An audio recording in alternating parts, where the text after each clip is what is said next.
नमस्कार, आप सभी का स्वागत करती हूँ अपने चैनल ज्ञानोदय में। और जैसा कि आप सभी लोग जानते हैं कि इस समय हम राम भक्ति काव्य पर चर्चा कर रहे हैं। थोड़ा सा अभी 2 दिन से वीडियोस नहीं बने, तबीयत कुछ नासाज सी थी, तो इसलिए थोड़ा सा प्रॉब्लम थी, इसलिए मैं नहीं आ पाई।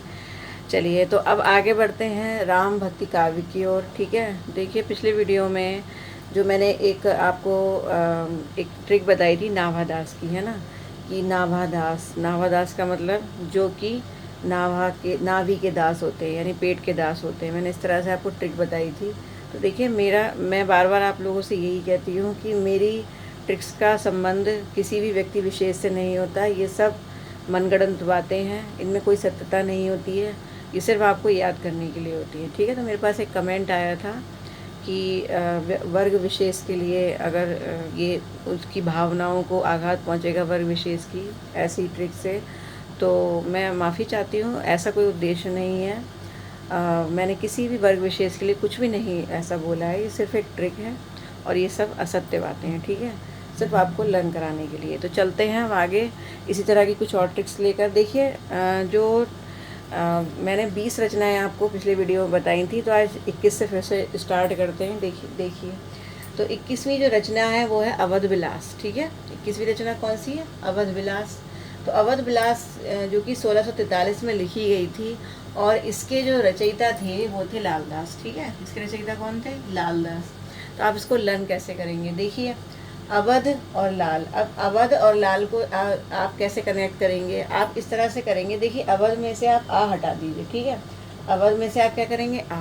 तो आपका क्या बन जाएगा? बध बन जाएगा। ठीक है, आपको मालूम है जब किसी का वध किया जाता है तो वो लाल हो जाता है, यानी जब किसी का हम वध करते हैं तो मतलब ब्लड जो है उसकी बॉडी से निकलता है। ठीक है, तो जब वध करेंगे तो वो लाल हो जाएगा क्योंकि खून निकलेगा। ठीक है, तो इस तरह से आप लर्न कर सकते हैं कि वध किया तो लाल हो गया।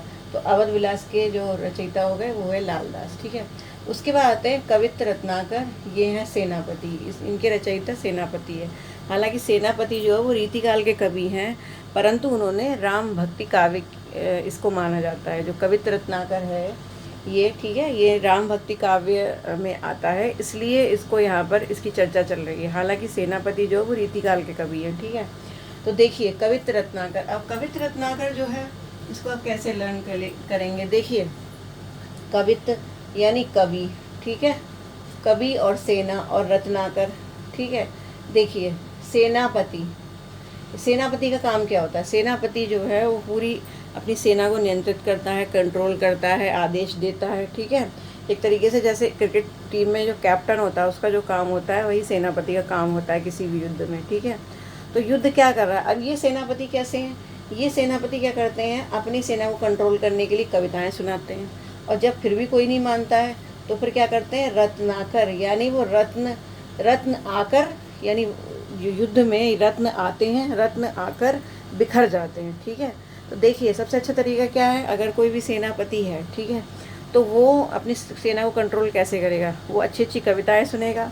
तो जब सैनिक लोग कविताएं सुनेंगे, ठीक है, कविताएं करेगा, यानी कविताओं से क्या बन गया? कवित्व। ठीक है, तो जब वो अच्छी अच्छी कविताएं सुनाएगा तो सेना के जो सैनिक हैं वो युद्ध लड़ना छोड़ देंगे। ठीक है, युद्ध छोड़ देंगे, और सभी जितने भी मतलब जो शत्रु की सेना है वो भी मंत्रमुग्ध हो जाएगी। ठीक है, तो अपने आप युद्ध खत्म हो जाएगा। या फिर क्या करेंगे? सबसे अच्छा तरीका क्या है कि रत्नों को बिखेर दो। ठीक है, तो सब जो है वो रत्नों को ढूंढने में लग जाएंगे, सब रत्नों को लूटने में लग जाएंगे और युद्ध खत्म हो जाएगा। तो सेनापति ने ये 2 काम करे, कविताएं सुनाई और रत्न आकर, यानी रत्न को आकर के फेंक दिया। ठीक है, बिखेर दिया। तो इससे क्या हुआ? वो सेनापति अच्छे सेनापति बने। ठीक है, ये सिर्फ एक, मैं बार बार आपसे कह रही हूँ, ये सिर्फ एक ट्रिक है, ये सिर्फ एक कॉमेडी से भरी हुई ट्रिक है। इसका कोई भी सत्यता से संबंध नहीं है, सिर्फ आप इसे लर्न कर लीजिए। ठीक है, देखिए अभी मैं आपको ट्रिक्स बता रही हूँ तो आपको लगता होगा कि पता नहीं क्या मैम किस तरह क्या कैसी ट्रिक्स लेकर आती हैं, और ये तो बड़ी अजीब सी ट्रिक है, अजीब सी बातें कर रही हैं। लेकिन ये बात मैं आपको फैक्ट बता रही हूँ। जिस दिन आपका एग्ज़ाम होगा उस दिन आपको इस चीज़ का एहसास होगा कि ये ट्रिक्स ही आपके बहुत काम आएंगी, और आपका 60% पेपर सिर्फ इन्हीं ट्रिक्स की वजह से सही होगा। ये मैं आपको गारंटी से बता रही हूँ। ठीक है, अब देखिए आगे फिर आता है आध्यात्म रामायण। ठीक है, आध्यात्म रामायण जो है वो माधव दास ने लिखी थी। ठीक है, अब देखिए माधव और दास, माधव किसे कहते हैं? भगवान कृष्ण को। और दास किसे कहते हैं? दास को। जो व्यक्ति माधव का दास होगा, जो व्यक्ति भगवान कृष्ण का दास होगा, वो आध्यात्मिक होगा। ठीक है, यानी आध्यात्मिक बनने के लिए हमें क्या करना पड़ेगा? माधव का दास बनना पड़ेगा। तो माधव दास लिखते हैं क्या? अध्यात्म रामायण। ठीक है, ये 1624 की है। देखिए थोड़ा सा ऊपर नीचे हो गया, ये ध्यान रखिएगा। अध्यात्म रामायण ऊपर आनी चाहिए थी, हालांकि ये बाद में एक्चुअली मुझे जैसी रचनाएं मुझे मिली तो मैंने उस तरीके से लिख दी हैं। ये क्रम से नहीं है, आप थोड़ा सा ध्यान दीजिएगा इस चीज़ पर। ठीक है, सबसे पहले ये रचना आनी चाहिए, फिर ये आनी चाहिए। आप चाहें तो अपनी कॉपी में इन्हें क्रम में लिख सकते हैं। ठीक है, तो ध्यान रखिएगा। राम रासो सबसे पहले आएगी, फिर उसके बाद अध्यात्म रामायण आएगी, उसके बाद अवध विलास आएगी, फिर कवित रत्नाकर आएगी। ठीक है, और लास्ट में सीतायन आएगी। तो ये ट्रिक आपको समझ में आ गई होगी। इसके बाद चलते हैं राम रासो। ठीक है, राम रासो जो लिखी थी वो माधव दास ने लिखी थी। अब फिर वही चीज़ है, देखिए जो माधव का दास होगा वो आध्यात्मिक होगा। ठीक है, और जो माधव का दास होगा वो राम को भी प्रिय होगा। ठीक है भाई, जो माधव का दास है वो राम का दास तो होगा ही, वो राम में उसे रस मिलेगा, यानी वो राम को राम की जो छवि है उसमें रस पाने की कोशिश करेगा। क्यों? क्योंकि कृष्ण और राम दोनों एक क्या हैं? दोनों विष्णु के अवतार हैं, यानी दोनों हैं तो एक ही। तो जो व्यक्ति माधव को मानेगा वो व्यक्ति राम को भी मानेगा। तो राम रासो और माधव दास दोनों बिल्कुल एक दूसरे के पूरक हो गए। ठीक है, तो इसलिए यहाँ पर ये दोनों कनेक्शन बन रहा है। उसके बाद फिर आता है सीतायन। सीतायन जो रामप्रिया शरण दास ने लिखी थी, इसकी ट्रिक तो बहुत ईजी है, आप खुद भी बना सकते हैं। देखिए सीता क्या थी? राम की प्रिया थी। सीता क्या थी? राम की प्रिया थी।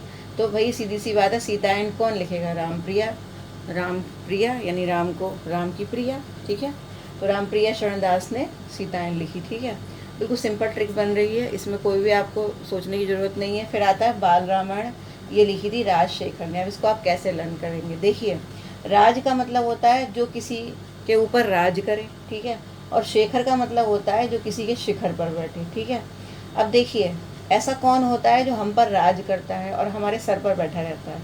वो कौन होते हैं? वो होते हैं बच्चे, यानी बाल। ठीक है, बालक, यानी बाल को आप बालक कर लीजिए। ठीक है, बाल रामायण में बाल शब्द आ रहा है, और बाल का मतलब क्या होता है? बालक। और बालक कैसे होते हैं? बालक ऐसे होते हैं जो हम पर राज करते हैं। ठीक है, देखिए बालक अगर कुछ भी कह जाता है, बालक एक ऐसा मतलब उसको ही माना जाता है, भगवान का रूप माना जाता है। अगर वो कुछ भी कहता है अपनी तोतली बोली में, कुछ भी कह जाएगा तो कोई भी उसका बुरा नहीं मानता है। ठीक है, और बालकों को सब सर पर बिठाते हैं, सब शिखर पर बिठाते हैं। तो बालक राज भी करते हैं हमारे ऊपर, और हम उन्हें सर पर बिठा लेते हैं, अपने शिखर पर बिठा कर रखते हैं। ठीक है, जो भी उनकी मनमानियाँ होती हैं उनको पूरा करते हैं, क्योंकि बचपन में नहीं करेंगे तो कब करेंगे, है ना। तो उनकी शैतानियाँ जो हमें अच्छी लगती है, हम इसलिए उन्हें सर पर बिठा लेते हैं। ठीक है, तो इस तरह से आप याद करिए कि राज कौन करते हैं? बच्चे। और शिखर पर कौन बैठते हैं? सर पर कौन बैठते हैं? बालक। ठीक है, तो बालक से ये आप दोनों को कनेक्ट करेंगे बालक से, और आप इस तरह से ट्रिक याद कर लेंगे। उसके बाद आती है बंगला राम कथा। ठीक है, बंगला राम कथा जो है वो कृतिवास ने लिखी थी। देखिए अगर आपसे पूछा जाए कि बंगला भाषा में राम कथा किसने लिखी थी, तो वो लिखी थी कृतिवास ने। देखिए यहाँ से जितने भी मैंने ये रचनाएं लिखी हैं, इनमें से केवल एक हनुमान नाटक है, इसकी ज़्यादा सन कभी कभी पूछ ली जाती है, समय। बाकी इन सब का आपको समय लर्न करने की ज़रूरत नहीं है, सिर्फ इनके नाम ही पूछे जाते हैं। जिनमें समय पूछा जाता है वो मैंने आपको बता दी है, मैक्सिमम सभी रचनाएँ। ठीक है, तो देखिए बाल रामायण हो गया हमारा, बंगला राम कथा। ठीक है, अब देखिए बंगला और कृति। ठीक है, देखिए जब हम किसी बंगले को बनाते हैं, ठीक है, तो वो क्या होती है? वो एक कृति होती है, वो एक क्रिएशन होता है। बंगला बनाना भी क्या है? एक क्रिएशन है। ठीक है, और आपको मालूम है कि अगर कोई बंगला में राम कथा लिखेगा, यानी पहले बंगला बनाएगा, ठीक है, फिर उसके बाद उसमें बैठ के राम कथा लिखेगा, तो वो तो और डबल क्रिएशन हो जाएगा, है ना। तो बंगला राम कथा जैसे ही आपके सामने अगर एग्ज़ाम में आता है, तो पहली चीज़ बंगला क्या है? क्रिएशन है। बंगला बनाना भी एक क्रिएटिविटी है। ठीक है, हर कोई बंगला नहीं बना सकता। इसके अलावा बंगला जो है वो क्या है? बंगला राम कथा, यानी बंगला में राम कथा बैठ करके लिखना, ये भी क्या है? क्रिएशन है। तो बंगला राम कथा जो है वो किसकी लिखी हुई है? कृतिवास की। ठीक है, उसके बाद आता है स्वर्गारोहण। स्वर्गारोहण जो है वो विष्णुदास का है। ठीक है, अब देखिए आप खुद सोचिए कि विष्णु कौन है? विष्णु हमारे संसार के पालक हैं, मतलब संसार का पालन करने वाले हैं। हम जन्म लेते हैं तो हमारा पालन कौन करते हैं? माना ये जाता है कि ब्रह्मा विष्णु महेश 3 देवता हैं, तो जिनमें से विष्णु जो है वो संसार के पालन करता माने जाते हैं, ठीक है।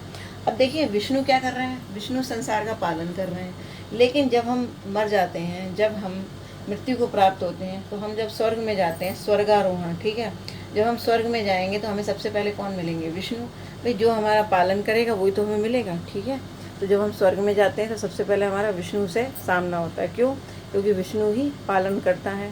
तो यहाँ पर भी वो हमारे पालन करता है और ऊपर जाकर भी वही तो देखेंगे हमें, ठीक है। तो विष्णु जो है वो स्वर्गारोहण है। जब हम स्वर्ग की तरफ आरोहण करते हैं तो हमें सबसे पहले कौन मिलते हैं? विष्णु मिलते हैं, ठीक है। और विष्णु जो है, विष्णु मिलते हैं। अब विष्णु ने लिखी थी रुक्मणी मंगल। देखिए रुक्मणी मंगल जो वो नंददास ने भी लिखी थी। ये मैं आपको पिछली ट्रिक में बता चुकी हूँ कृष्ण भक्ति काव्य में, तो आप कंफ्यूज ना हो। रुक्मणी मंगल विष्णुदास की भी लिखी हुई है और रुक्मणी मंगल नंददास की भी लिखी हुई है, ठीक है। वहाँ जो ट्रिक थी वो आपको याद ही होगी, लेकिन जो विष्णुदास की ट्रिक है वो आप कैसे लर्न करेंगे? देखिए रुक्मणी जो थी भगवान श्री कृष्ण की पत्नी थी, और भगवान श्री कृष्ण की पत्नी थी, लेकिन भगवान श्री कृष्ण किसका रूप थे? विष्णु का रूप थे। तो विष्णु की अगर पत्नी हम रुक्मणी को कह लेंगे तो भी कोई बुरी बात नहीं है, है ना। मतलब विष्णु का ही एक रूप है क्या? कृष्ण। और कृष्ण की पत्नी कौन थी? रुक्मणी, ठीक है।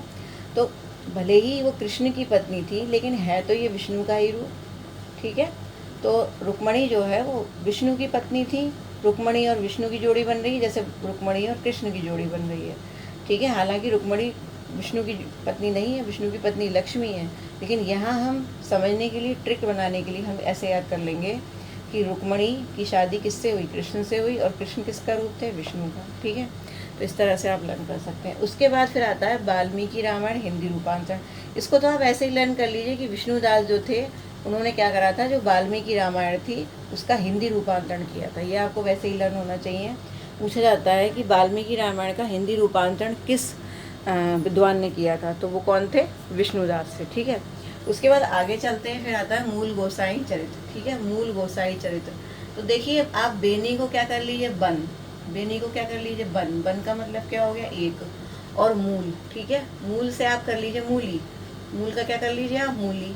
अब देखिए जो मूली होती है, मूली जो होती है, तो ये थोड़ी सी मूली गलत बन गई है मेरी, लेकिन मैं आपको बताती हूँ, ठीक है। जैसे मूली है ये, तो मूली जो होती है वो थोड़ी थोड़ी बन की तरह लगती है ना। जैसे एक होता है, जैसे आप मूली को देखेंगे तो वो बन जैसी लगती है, तो बन ये हो गया, लंबे लंबा सा होता है बन, ठीक है। और यहाँ मूली, तो ये दोनों लंबे लंबे दिखते हैं, दोनों की संरचना एक जैसी है, तो बन और मूली दोनों एक जैसी लगती है। तो जैसे ही मूल गोसाई चरित्र आएगा आपको मूली याद आ जाएगा, और मूली से आपको बन याद आ जाएगा, और बन से आपको बेनी माधवदास याद आ जाएगा, ठीक है। उसके बाद फिर चलते हैं तुलसी चरित्र, जो कि रघुवर दास की है, ठीक है। तो देखिए तुलसी चरित्र रघुवर दास की है। अब आप एक बात सोचिए कि तुलसी जो है भगवान कृष्ण को बहुत प्रिय है। तुलसी जो है भगवान कृष्ण की पत्नी का नाम भी है वृंदा, जिनको हम वृंदा भी कहते हैं, ठीक है। लेकिन आप एक बात सोचिए कि जो रघुवर का दास होगा, जो भगवान राम का दास होगा, देखिए चाहे हम राम की पूजा करें, चाहे हम कृष्ण की पूजा करें, और चाहे हम विष्णु की पूजा करें, इन तीनों में से हम किसी की भी पूजा करते हैं, लेकिन तुलसी जरूर चढ़ाते हैं, ठीक है। आप लोग अगर जो भी पूजा पाठ वगैरह करते होंगे, थोड़ा सा इतना तो जानते ही होंगे कि विष्णु भगवान का, राम का या कृष्ण का जो भोग लगता है उसमें तुलसी का होना बहुत ज़रूरी है। तुलसी बहुत प्रिय है उनको, ठीक है। तो इसलिए जो रघुवर का दास होगा वो तुलसी का चरित्र गा सकता है, उसे तुलसी बहुत प्रिय होगी, ठीक है। तो रघुवर दास ने क्या गाई? तुलसी चरित्र, ठीक है। फिर उसके बाद आगे चलते हैं, फिर है हनुमान नाटक, ठीक है। हनुमान नाटक। अब एक चीज़ आप सोचिए, हनुमान नाटक, यहाँ पर आप हनुमान छाट लीजिए, ठीक है। आपने क्या छाट लिया? हनुमान। और हृदय राम। अब देखिए आपने एक फ़ोटो देखी होगी, तस्वीर तो देखी होगी कि जो हनुमान जी हैं वो अपने हृदय को चीरते हुए उसमें दिखाया जाता है कि हनुमान जी अपने हृदय को चीर रहे हैं, और उसमें राम बैठे हुए हैं, राम और सीता। इस तरीके की आपने कोई तस्वीर तो देखी होगी, ठीक है। तो उसमें आप क्या देखते हैं कि हनुमान के हृदय में कौन है? राम है। हनुमान के हृदय में कौन है? राम है। तो हनुमान जी अपने हृदय को चीर करके दिखा रहे हैं, और उसमें कौन बैठे हैं? राम बैठे हैं। तो यहाँ से आपको लर्न हो जाएगा हनुमान नाटक हृदय राम की है। फिर आती है पौरुषेय रामायण, ठीक है। देखिए पौरुषेय किसे बोलते हैं? पौरुष। पौरुषेय का मतलब क्या हो गया? पौरुषेय का मतलब हो गया पुरुष। क्या हो गया? पुरुष, ठीक है। पौरुषेय शब्द में पुरुष शब्द निकल रहा है, और पुरुष किसको कहते हैं? नर को, ठीक है। जब कोई नर होता है, नर का मतलब मनुष्य, ठीक है। तो नर को हम क्या कहते हैं? मनुष्य। भाई नर को ही तो हम पुरुष कहते हैं और नारी को हम स्त्री कहते हैं। तो हम क्या कर रहे हैं, यहाँ पर पौरुष का मतलब है पुरुष और यहाँ पर नर है, तो नर और पुरुष एक दूसरे के पर्यायवाची हो गए।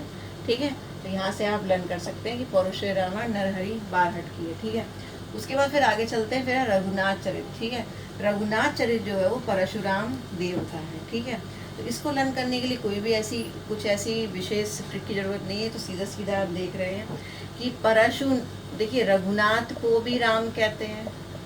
ठीक है, और यहाँ पर भी राम आ रहा है, तो दोनों में राम आ रहा है। रघुनाथ भी राम है और परशुराम में भी राम है। ठीक है, तो ये दोनों आपस में मिलते जुलते हैं। तो रघुनाथ चरित हो गई परशुराम देव की। उसके बाद फिर आता है अवध सागर। ठीक है, जो कि जानकी रसिक शरण की है। ठीक है, इसको आप कैसे लर्न करेंगे? देखिए अवध विलास मैंने आपको बताई, वो लालदास की थी। उसमें मैंने आपको बताया कि वध करने पर खून निकलता है। ठीक है, इसलिए लालदास हो गए। लेकिन यहाँ पर क्या है? अवध सागर। ठीक है, अवध सागर है। तो अवध सागर, अब देखिए अवध का जो सागर है, आप ऐसे समझ लीजिए, अवध का मतलब क्या हो गया? अयोध्या।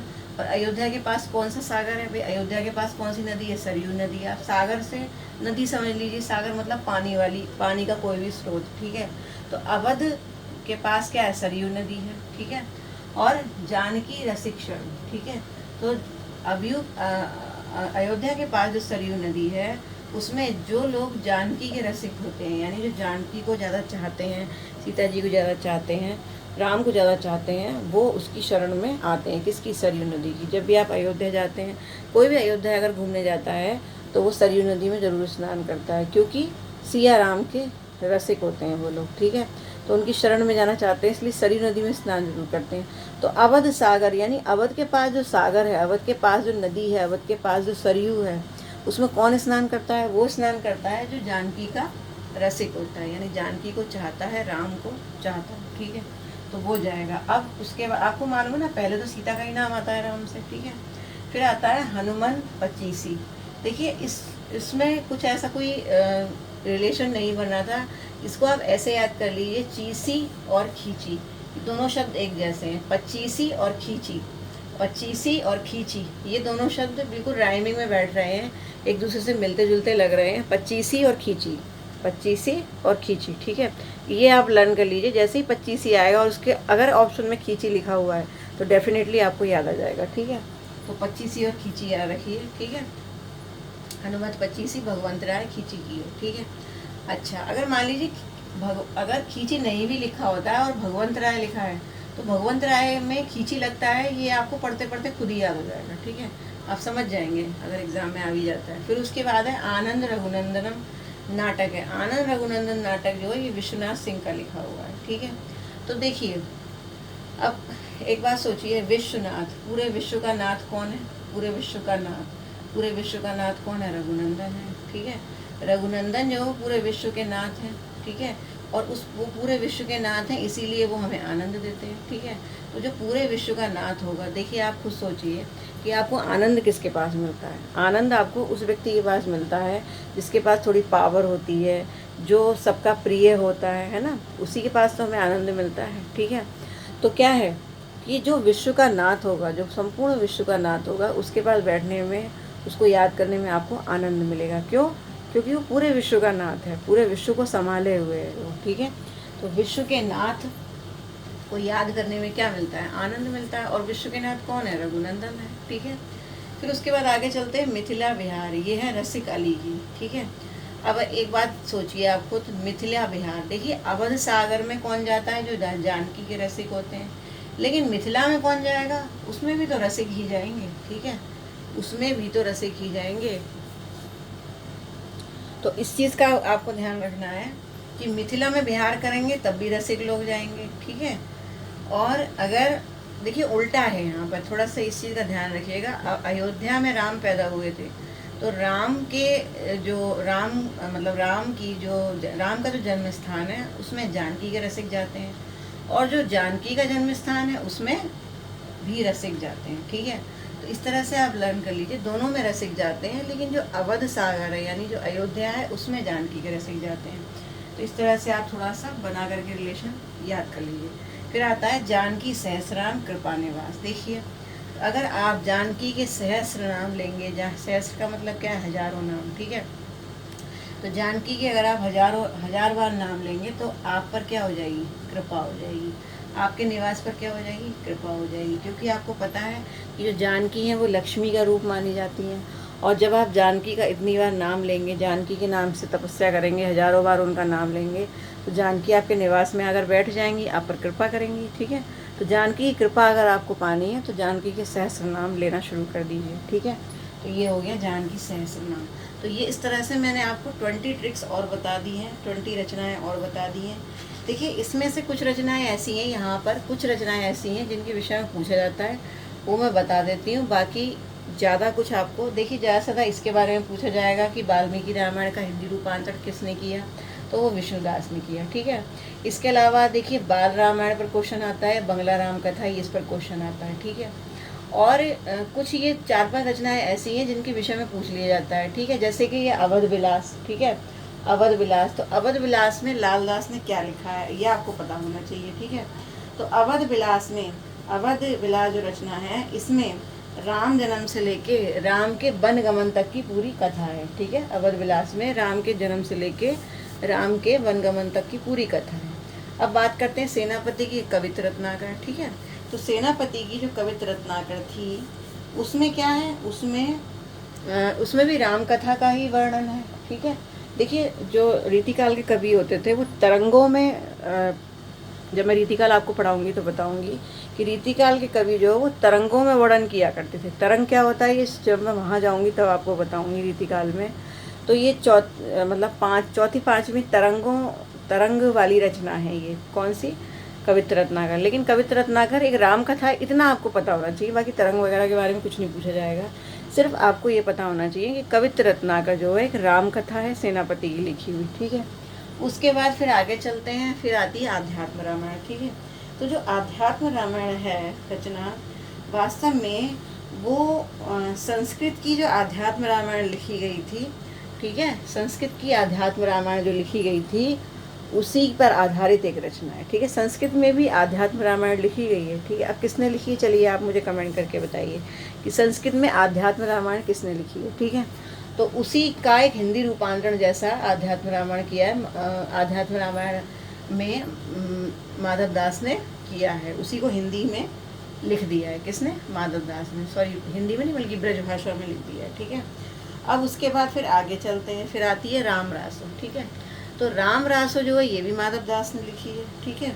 अब यहाँ पर आप रासो देख रहे हैं तो सीधी सी बात है, रासो है तो रासो में उनकी वीरता का वर्णन है, घटनाओं का वर्णन है, उनके जीवन के प्रेरक प्रसंगों का वर्णन है राम के, ठीक है। तो राम रासो, हालांकि इसे रासो इसके आगे लिखा गया है, वीर गाथा काव्य जैसा लगता है, लेकिन वास्तव में इसमें राम के जो मार्मिक प्रसंग है उनका वर्णन है, ठीक है। तो राम रासो इसको कहा गया। अब उसके बाद फिर चलते हैं सीतायन, ठीक है।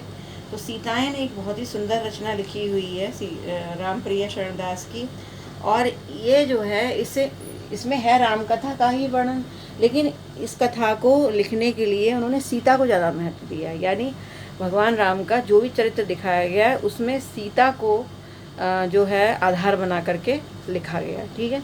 तो ये सीतायन हो गई। तो ये कुछ रचनाएं ऐसी जिनके बारे में कुछ पूछा जाता है। बाकी आप देख लीजिए हनुमान नाटक बहुत पूछी जाती है परीक्षाओं में, ठीक है। और इसके अलावा ये मूल गोसाई चरित्र भी पूछी जाती है, ठीक है। और रचनाएं सभी इम्पोर्टेंट होती हैं, कोई पूछी जा सकती है, लेकिन कुछ रचनाएं ऐसी होती हैं जैसे ये वाला क्वेश्चन हो गया, ये क्वेश्चन हो गया यहाँ से जो बन जाए, ठीक है। कुछ इम्पॉर्टेंट चीज़ें हैं तो, लेकिन रचनाएं आप सभी याद कर लेंगे तो ज़्यादा अच्छा रहेगा, ठीक है। इसलिए मैंने सभी की ट्रिक्स आपको बताई हैं। तो अब रामकथा की लगभग सभी रचनाएं पूरी हो चुकी है, आई थिंक होंगी तो शायद कुछ 8-10 रचनाएं रह गई होंगी, वो भी मैं आपको एक छोटे से वीडियो में कंप्लीट करवा दूंगी, ठीक है। तो जिससे आपका ये एक तरीके से राम भक्ति का भी कंप्लीट हो जाएगा। एक दो आपके वीडियोस और बनेंगे, एक रामचरितमानस का बनेगा, कुछ कवि हैं उनके बारे में कुछ छोटी छोटी बातें हैं, वो सब मैं एक ही वीडियो में आपको सब कम्प्लीटली बता दूंगी, ठीक है। तो राम भक्ति काव्य एक तरीके से हमारा खत्म हो गया है। राम भक्ति काव्य की विशेषताएं बताने की ज़रूरत नहीं, सभी जानते हैं राम भक्ति काव्य की विशेषताएं क्या हैं, ठीक है। लेकिन मैं राम भक्ति काव्य की PDF आपको जो है वो टेलीग्राम चैनल पर ज़रूर दूंगी, ठीक है। भले ही मैंने नहीं कराई है, लेकिन मैं विशेषताएं आपको एक एक लाइन में लिख करके जो इम्पोर्टेंट चीज़ें वो आपको दे दूँगी, ठीक है।